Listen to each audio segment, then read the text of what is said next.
জনাব Mohammad Nurullah principal মাফিজুর Rahman college এর বাড়িতে একটি দুর্ধর্ষ ডাকাতি ঘটনা সংঘটিত হয়। ওই দিন রাত্রে অনুমান 2:10 ঘটিকার সময় একদল সশস্ত্র ডাকাত ওনার বাড়ির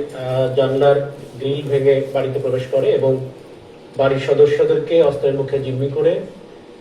তাদের বর্ণনা মতে 2,20,000 টাকা, 8 ভরি ওজনের বিভিন্ন ধরনের স্বর্ণালংকার এবং একটি অ্যান্ড্রয়েড মোবাইল ফোন ডাকাতি করে নিয়ে যায়। উক্ত ঘটনায় পঞ্চগড় সদর থানায় একটি ডাকাতি মামলা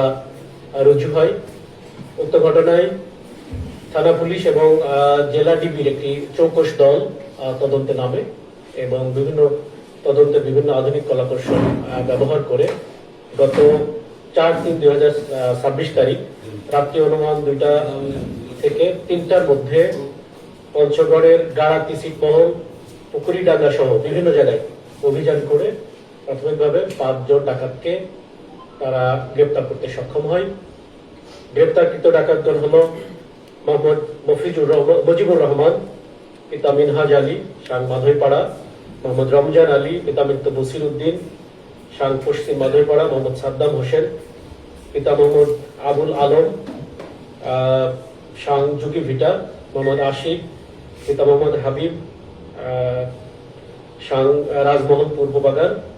এবং জোবায়ের পিতা মোহাম্মদ আজিজ মিয়া সাং রাজমহল পূর্ব বাগান এবং সবাই হাফিজাবাদ ইউনিয়নের বাসিন্দা।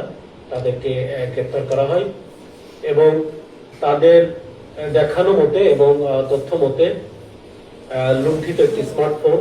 একটি সিম, ডাকাতির কাজে ব্যবহৃত একটি শাবল, একটি ছোট চাকু, 2টি বড় সোরা উদ্ধার করা হয় এবং তাদের তথ্য মতে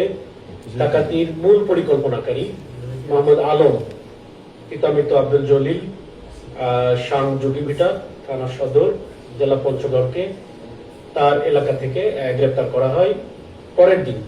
5/3/2026 তারিখে এবং তাকে ব্যাপক জিজ্ঞাসাবাদ করলে সে এই পুরো ডাকাতির যে পরিকল্পনা এবং মূল ঘটনা সে পুলিশের কাছে স্বীকার করে এবং আদালতে সোপর্দ করা হলে বিজ্ঞ জুডিশিয়াল ম্যাজিস্ট্রেট নিকট সে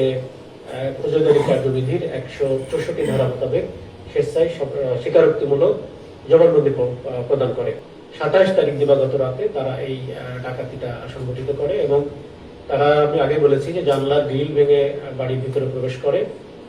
এবং বাড়ির সদস্য নুরুল্লাহ সাহেবের স্ত্রী ছিলেন, শাশুড়ি ছিলেন, 2টি সন্তান ছিলেন, তাদেরকে অস্ত্রের মুখে জিম্মি করে আসামির যে স্বীকারোক্তি যে উনি 30,000 টাকা এবং 17টি বিভিন্ন ধরনের স্বর্ণের অলংকার তারা ওখান থেকে ডাকাতি করে নেয়।